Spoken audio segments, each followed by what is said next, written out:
네, 오늘 열왕기상 13장 1절에서 10절까지 말씀의 제목은 용기 있는 젊은 선지자입니다. 오늘 말씀의 제목은 용기 있는 젊은 선지자입니다.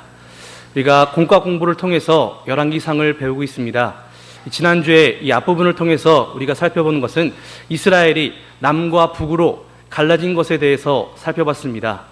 이 르호보암이 원로들의 조언을 따르지 않고 이 청년들의 조언을 따름으로 어리석은 선택을 하게 되었습니다. 그로 인해서 이스라엘 나라는 이 모세 때부터 하나로 쭉 이어오다가 이 르호보암 왕 때에 둘로 쪼개지게 되는 그러한 비극을 맞이하게 되었습니다. 그래서 남쪽의 유다는 유다와 베냐민 지파를 중심으로 한 르호보암이 왕이었고, 그리고 북쪽의 이스라엘은 두 지파를 제외한 10지파가 중심으로 한 여로보암이 왕이 되었습니다. 이 남쪽의 유다와 북쪽의 이스라엘은 이 두 나라가 쪼개지면서 신앙의 노선도 서로 다른 길로 가게 되었습니다. 이 남쪽의 유다는 이 정통 신앙을 계속해서 지켜나갔던 반면에 이 북쪽의 이스라엘은 똑같이 하나님을 섬기기는 섬기지만 조금 변질된 신앙으로 이렇게 나아갔던 것입니다. 이렇게 여로보암이 하나님의 뜻을 저버리고 악하게 나아갔더니 오늘 이 본문 내용에 보면은 이름도 없는 그러한 하나님의 사람이 그에게 다가오게 됐습니다. 하나님의 사람은 선지자를 의미합니다. 하나님의 사람이 유다에서 베델로 이렇게 왔다고 본문 1절에서 말씀하고 있습니다. 본문 1절 말씀에 보면은 하나님의 사람이 여호와의 말씀에 따라 유다에서 베델에 왔는데 그때 여로보암이 제단 곁에 서서 분향하고 있었다. 하나님의 사람은 유다에서 베델로 왔고, 그리고 하나님의 말씀을 따라왔다고 이렇게 우리에게 알려주고 있습니다. 하나님의 사람이기 때문에 당연히 하나님의 말씀을 따라 왔었던 것입니다. 이처럼 하나님의 사람으로 불려지기 위해서는 먼저는 말씀대로 살아야 되는 겁니다. 말씀대로 살고 말씀에 붙들려서 말씀의 인도와 주장을 받아야지만 그것이야말로 진정한 하나님의 사람입니다. 또한 하나님의 사람이 되기 위해서는 이 북이스라엘이 아닌 유다에 머물러야 됩니다. 오늘 본문 1절에 나오는 이 하나님의 사람도 유다에서 베델로 왔다, 유다에 머물다가 베델로 왔다, 이렇게 말하는 것을 보면 이 사람은 분명히 이렇게 유다에 머물렀던 사람임을 알 수 있습니다. 북이스라엘이 아닌 유다에 머물러야 된 그러한 이유는 그만큼 신앙적인 분위기와 환경이 중요하다는 겁니다. 물론 이 북쪽의 이스라엘도 훌륭한 엘리야나 엘리사와 같은 그러한 훌륭한 선지자들이 많이 나왔지만 이 신앙적인 분위기와 환경이 옳지 못한 이 북쪽 이스라엘에 있어서는 하나님의 사람이 나오기가 쉽지 않다라는 겁니다. 그러므로 우리들에게 있어서도 신앙적인 환경과 분위기가 참으로 중요합니다. 먼저 우리가 이 가정을 이렇게 세워나가는 입장에 있어서 우리부터가 말씀대로 잘 지키고 말씀대로 살려고 노력을 해야지만 우리 집 안의 분위기와 환경이 이 신앙적인 노선으로 잘 이어갈 수 있습니다. 그런데 그렇게 하지 않고 우리부터가 말씀을 지키지 않는다면 우리의 자녀들, 우리의 손자, 손녀들은 당연히 우리를 보고 배우기 때문에 신앙의 노선을 계속해서 이어갈 수가 없습니다. 그렇기 때문에 우리들은 이 말씀대로 사는 그러한 순수한 신앙을 우리 자녀들에게 잘 물려주어서 이렇게 모범적인 부모님, 모범적인 할머니, 할아버지가 되시기를 이렇게 열심을 내는 우리 모두들이 다 되어야 되겠습니다.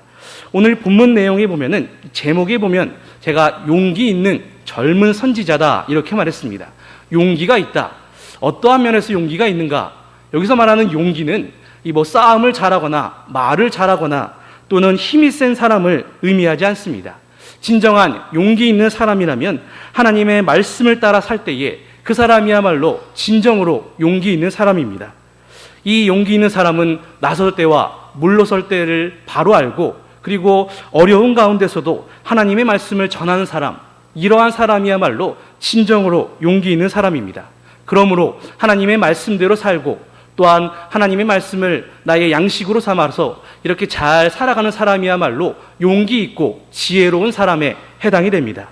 이 다니엘의 경우를 보면은 이 다니엘은 왕 외에 다른 신을 섬기거나 다른 신에게 간구한다면 이 사자굴에 들어간다는 사실을 알고 있었습니다.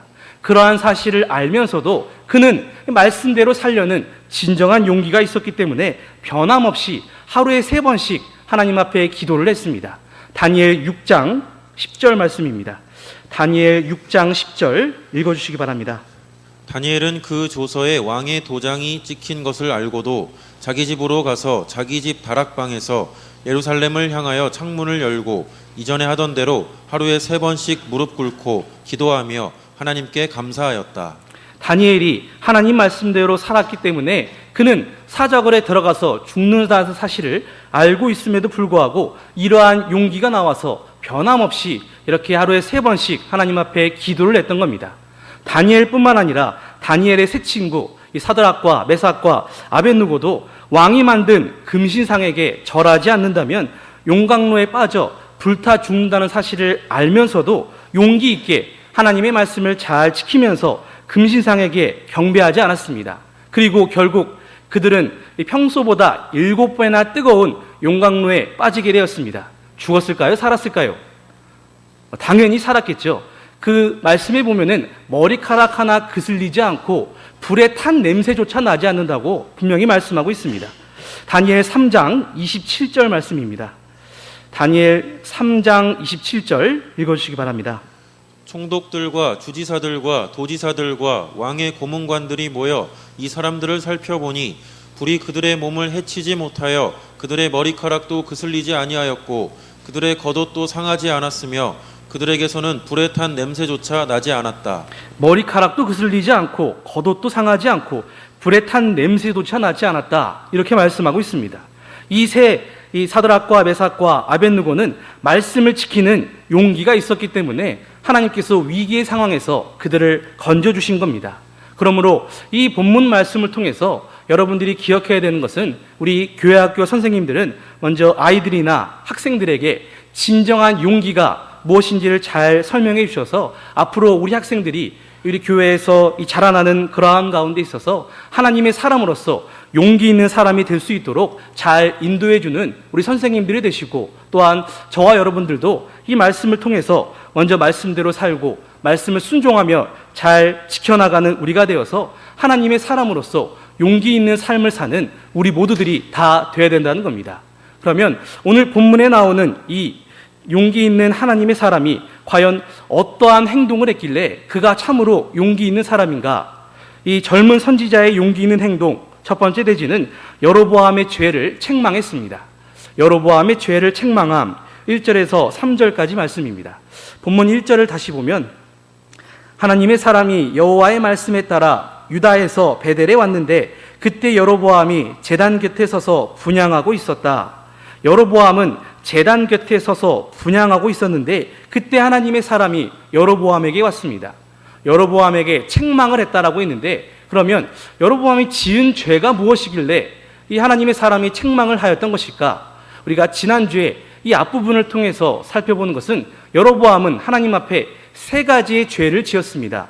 먼저 그가 지은 첫 번째 죄는 이 북이스라엘에 있는 사람들이 이 예루살렘, 남유다에 있는 예루살렘에 가서 하나님의 성전에서 이 제사를 드릴 때에 다시 북쪽으로 돌아오지 않고 남쪽에 살게 될까봐 여로보암 왕은 매우 근심하며 불안했습니다.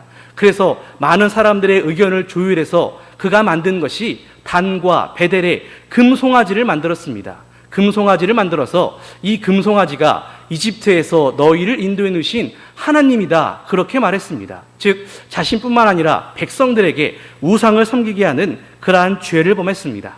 그리고 그는 레위 자손이 아닌 일반 백성들로 하여금 제사장을 세우는 그러한 죄를 지었고 또한 이 초막절 절기가 본래 7월 15일이었는데 그는 자기 마음대로 8월 15일로 날짜를 변경하였습니다. 이것만 봐도 우리는 여로보암의 죄는 성경 말씀대로 하지 않고 자기 마음대로 하는 그러한 죄를 지었다는 사실을 기억할 수 있습니다.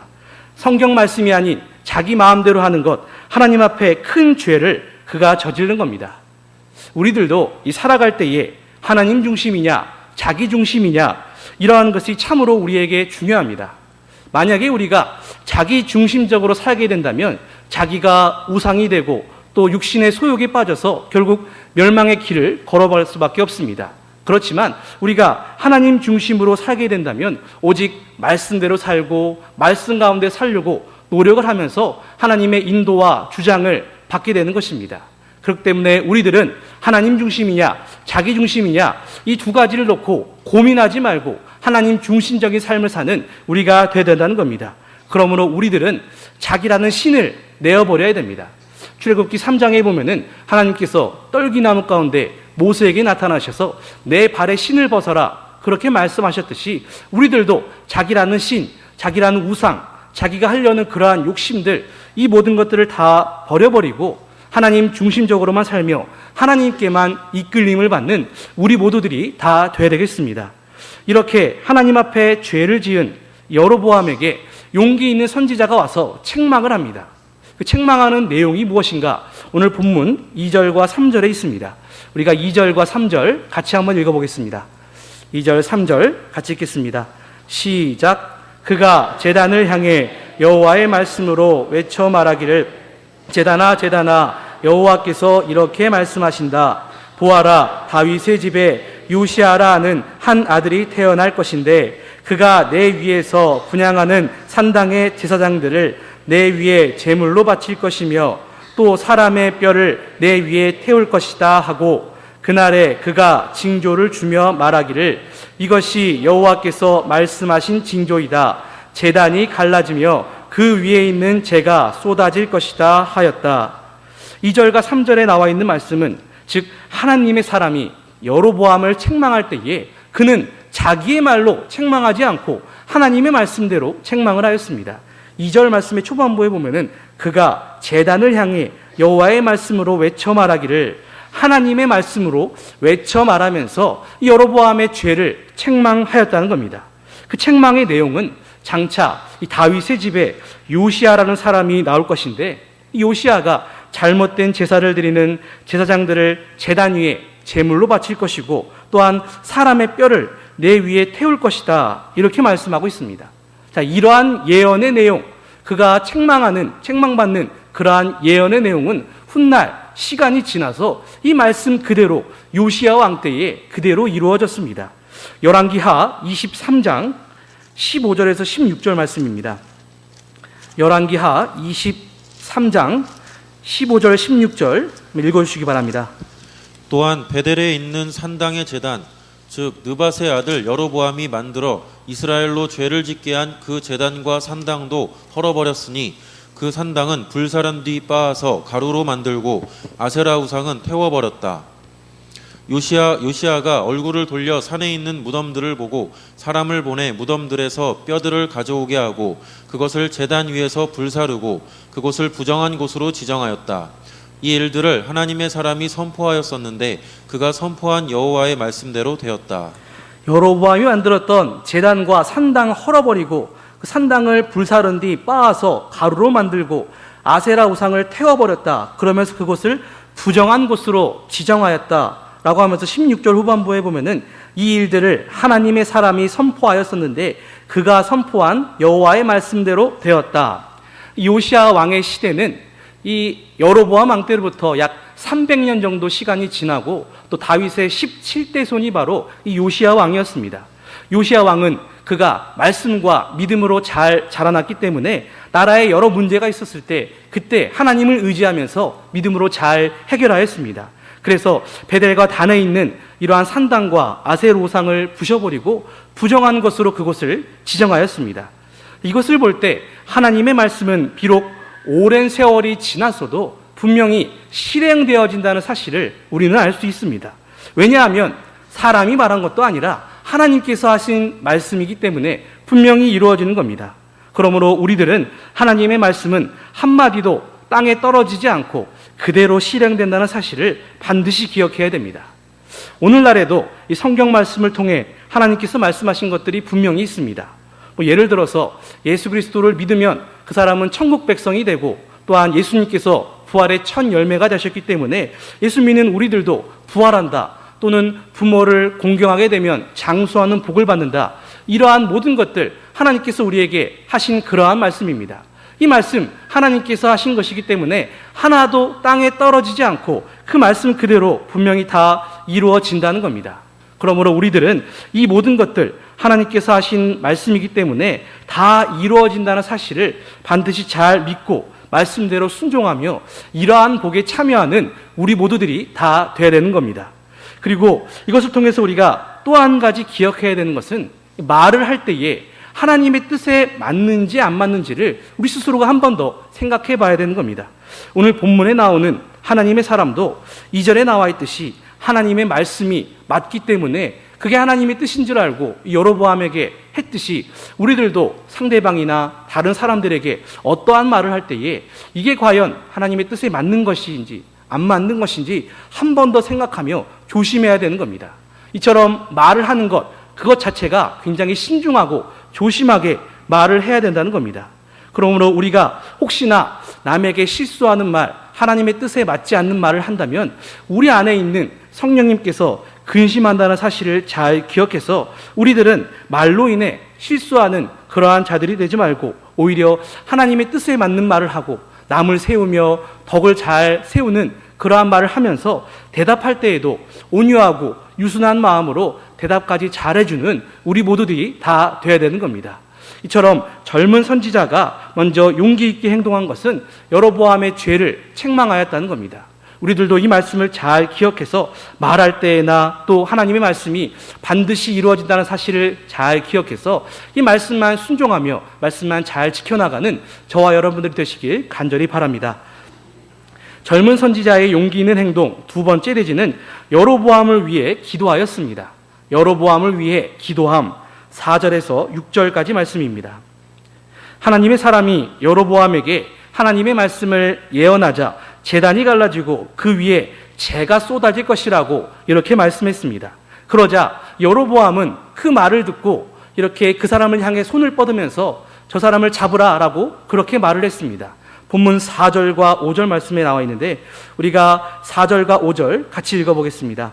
본문 4절 5절 같이 읽겠습니다. 시작. 하나님의 사람이 베델에 있는 제단을 향하여 외친 말을 왕이 들었을 때에 여로보암이 제단에서 손을 뻗어 그를 잡아라 하고 말하니 왕이 그를 향해 뻗은 손이 말라 안으로 다시 굽힐 수 없게 되었고 하나님의 사람이 여호와의 말씀으로 준 징조대로 제단이 갈라지고 제단에서 기름체가 쏟아졌다.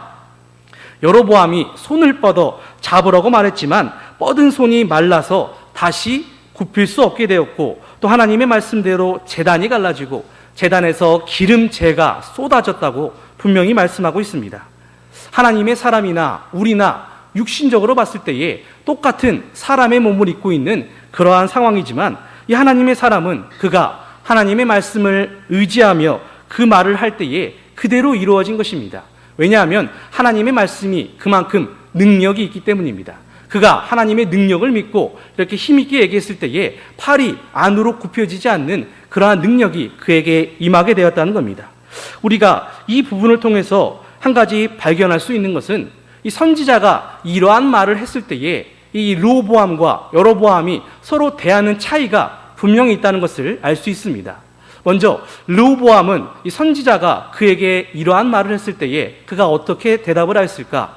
이 앞부분 12장 말씀에서 우리가 지난주에 살펴본 것을 기억해 보면 이 르호보암은 이스라엘이 반역을 하여서 여로보암이라는 왕을 세웠다는 그 소식을 듣고 용사 18만 명을 선택을 합니다. 18만 명을 모아서 그들과 싸우러 쳐들어 나가려고 했을 때에 하나님의 사람인 스마야가 그 왕에게 오게 됩니다. 그러면서 유다와 베냐민 족속들 그리고 르호보암 왕에게 이러한 말을 하게 됩니다.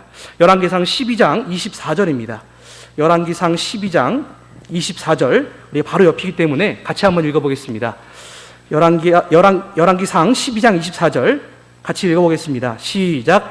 여호와께서 이렇게 말씀하신다. 너희는 올라가서 너희 형제 이스라엘 자손들과 싸우지 말고 각자 자기 집으로 돌아가라. 이는 이 일이 내게서 나왔기 때문이다 하심으로 그들이 여호와의 말씀에 순종하여 그 말씀대로 되돌아갔다. 이 르호보암과 그리고 유다와 베냐민 지파 사람들 입장에서는 이스라엘이 반역을 한 것이기 때문에 매우 화가 나서 충분히 싸울 수 있는 그러한 상황이 되었습니다. 그렇지만 이 스마야를 통해서 너희는 서로 형제이기 때문에 싸우지 말라는 그러한 하나님의 말씀을 듣고 싸우지 않고 전쟁을 하지 않는 말씀에 순종하는 그러한 르호보암의 모습을 보여주었습니다. 그렇지만 여로보암은 르호보암과 똑같이 하나님의 말씀이 선지자를 통하여 임했을 때에 그 말씀을 듣기는커녕 오히려 손을 뻗으면서 그를 잡아라 이렇게 말을 했습니다. 이것을 보면은 르호보암과 여로보암, 이 남쪽의 유다와 북쪽의 이스라엘 신앙적으로 큰 차이가 있음을 우리가 기억할 수 있습니다. 신앙적으로 큰 차이가 있다는 것을 잘 기억해서 아까 제가 말씀드린 것처럼 집 안에서도 신앙적인 분위기, 환경을 잘 이끌어 나아가야 된다는 겁니다. 그가 여로보암이 이렇게 하나님 앞에 올바르게 행하지 않고 선지자를 잡아라라고 그렇게 말했던 것, 이 모든 것들은 하나님께서 그에게 징조로 보여주신 겁니다. 본문 5절에만 봐도 하나님의 사람이 여호와의 말씀으로 준 징조대로 이렇게 말했습니다. 이 여로보암에게 하나님의 사람이 보여준 징조는 손을 뻗은 손이 굽혀지지 않고 그리고 제단에서 기름째가 쏟아지는 것, 이러한 징조를 보여주셨다는 겁니다. 이러한 징조가 나타날 때에 깨닫고 돌이킨다면 하나님의 진노를 피할 수 있습니다. 그렇지만 징조가 있음에도 불구하고 계속 자기 생각, 자기 뜻대로 이렇게 나아가다 보면은 하나님의 말씀을 지키지 않고 결국 무서운 진노가 그 사람에게 분명히 임하게 된다는 겁니다. 그러므로 우리들은 혹시 우리가, 물론 여러분들이 그러시지 않겠지만 혹시나 내가 그릇된 길을 가거나 또는 하나님 앞에 알게 모르게 죄를 지었을 때에 분명 하나님께서는 우리에게 징조를 통해서 보여주십니다. 우리 안에 계시는 성령님이 슬퍼하신다거나 주변에 있는 여러 가지 것들에 대해서 징조를 보여주실 텐데 그 징조를 보였을 때에 우리는 그때 하나님이 나를 돌이키시려는 것이구나 잘 깨달으셔서 그때 회개하고 하나님 앞에 돌아와야 됩니다. 만약에 그렇게 하지 않으면 하나님의 진노가 우리에게도 임하게 된다는 사실을 잘 기억해서 징조를 보여줬을 때 잘 돌아와 하나님 앞에 온전히 회개하는 우리 모두들이 다 돼야 된다는 겁니다. 그럼 오늘 본문에 나오는 여로보암은 하나님께서 그에게 징조를 보여주셨을 때에 그가 두 손 두 발 다 들고 회개하며 하나님 앞에 나왔을까? 본문 6절 말씀에 보면은 본문 6절, 왕이 하나님의 사람에게 말하기를 부디 여호와 당신의 하나님께 은혜를 구하여 내 손을 안으로 다시 굽힐 수 있도록 기도해 주시오 하고 부탁하니 하나님의 사람이 여호와의 은혜를 구하니 왕의 손이 다시 회복되어 이전처럼 되었다. 6절 말씀의 내용을 보면은 여로보암은 하나님의 사람에게 손을 안으로 굽힐 수 있도록 기도해 달라고 부탁을 했습니다. 그 말을 듣는 하나님의 사람은 하나님께 은혜를 구하니 그의 손이 다시금 회복되었다 이렇게 말씀해 주고 있습니다.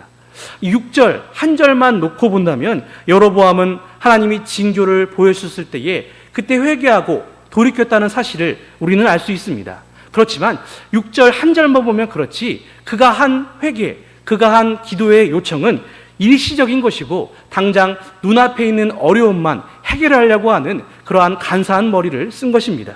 어떻게 할 수 있나? 열왕기상 13장 33절과 34절에 보면 나와 있습니다. 열왕기상 13장 33, 34절 읽어주시기 바랍니다. 이 일 후에도 여로보암은 자기의 악한 길에서 돌아서지 않고 계속해서 일반 백성 중에서 산당의 제사장들을 세웠으니 원하는 자는 누구든지 제사장으로 삼아 산당의 제사장이 되게 하였으므로 이 일이 여로보암의 집에 죄가 되어 그 집이 땅 위에서 끊어져 멸망하게 되었다. 여로보암은 하나님의 사람을 통해서 징조도 보고 그리고 하나님의 사람을 통해서 책망을 들었음에도 불구하고 이 33절에 나와 있는 것처럼 이 일 후에도 여로보암은 자기의 악한 길에서 돌아서지 않고 이렇게 말했습니다. 이러한 징조도 보여주고 하나님이 역사하셨음에도 불구하고 악한 길에서 돌아서지 않는 이렇게 깨닫지 못하는 어리석음을 볼 수 있습니다.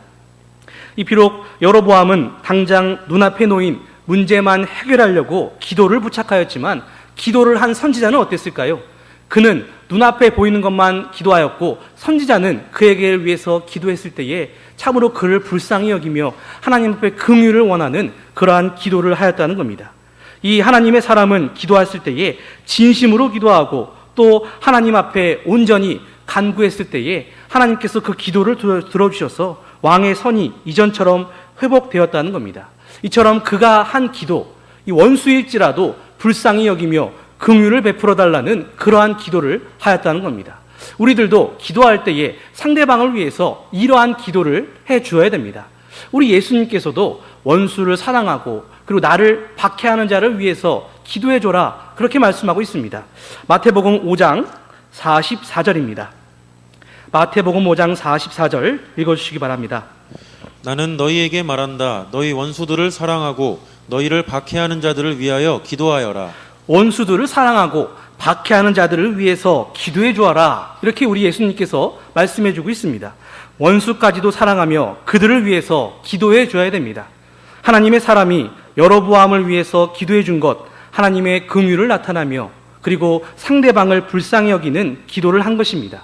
원수를 위해서도 기도해 줄 수 있는 그러한 용기, 이 하나님의 사람이야말로 참으로 용기 있고 진정한 용기를 가진 그러한 사람임을 알 수 있습니다. 그러므로 우리들 먼저는 서로 사랑해야 됩니다. 교회 안에서 이 사람과 생활을 하다 보면은 다투고 또 말로 인해서 실수하는 경우가 분명히 있지만, 그로 인해서 미워하지 말고 서로 사랑해주는 우리가 되어야 되는 겁니다. 뿐만 아니라 우리가 살아갈 때에 내 주변에 불의한 자가 있다라고 할지라도 오히려 그를 저주하며 망해라, 그렇게 하지 말고 그를 불쌍히 여기며 그에게 하나님께서 긍휼을 베풀어 달라는 그러한 기도를 해주는 우리가 다 되어야 된다는 겁니다. 그러므로 우리 예수님께서 원수를 사랑하며 박해하는 자까지도 기도해줘라, 이 말씀을 잘 기억해서 불의한 자까지도 그들을 위해서 열심을 가지고 기도해주는 우리 모두들이 다 되시기를 간절히 바랍니다. 이 젊은 선지자의 용기 있는 행동, 마지막 세 번째는 여로보암의 청을 거절하였습니다. 여로보암의 청을 거절함, 7절에서 10절까지 말씀입니다.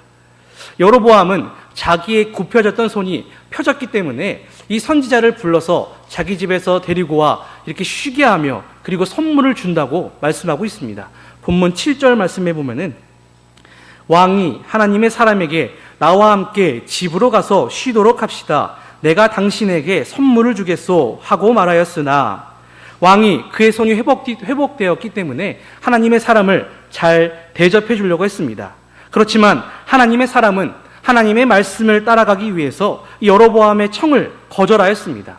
그에게 임한 하나님의 말씀이 과연 무엇이고 하나님이 그에게 어떻게 하라고 명령을 하신 것일까? 오늘 본문 8절과 9절에 보면 나옵니다.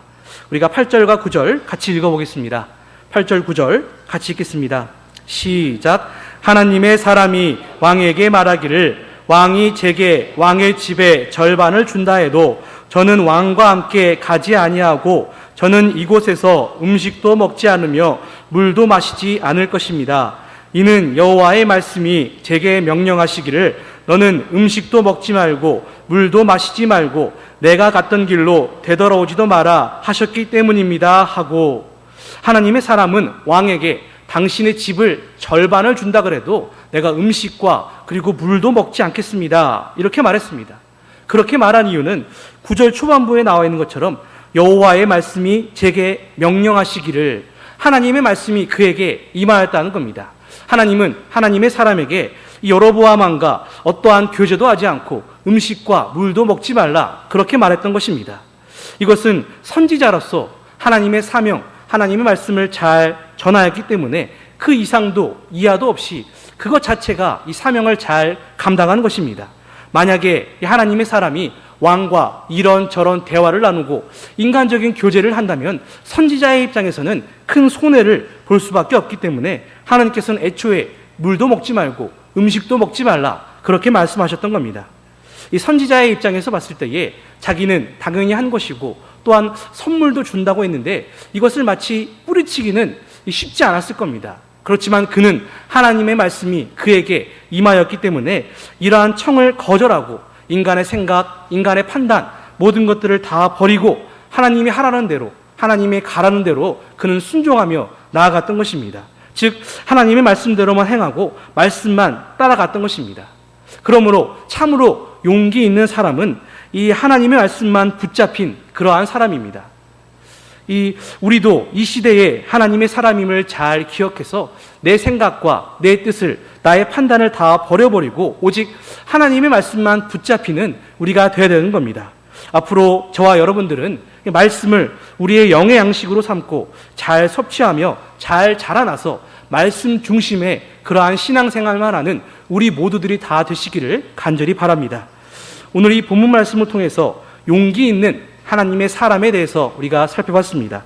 진정으로 용기 있는 사람은 말씀만 따라가고 그리고 상대방을 위해서 불쌍히 여기며 기도해 주는 사람이고, 하나님의 뜻에 맞는 그러한 말씀이라면 자신의 목숨까지 내어놓으면서 왕을 책망할 수 있는 그 사람이야말로 진정으로 용기 있는 사람입니다. 우리들은 이 세상과 구별된 우리 모두는 다 하나님의 사람입니다. 하나님의 사람으로서 이 말씀을 잘 기억해서 우리들도 우리를 인도하시는 하나님께 온전히 붙들린 바 돼서 하나님의 인도와 주장만 받는 우리들이 되고, 또한 우리가 배우며 지켜온 이 정통 신앙을 변질시키지 말고 잘 유지함으로 말미암아 후대들에게 신앙적인 유산을 잘 물려주는 그러한 저와 여러분들이 되시길 간절히 소원합니다. 기도하겠습니다.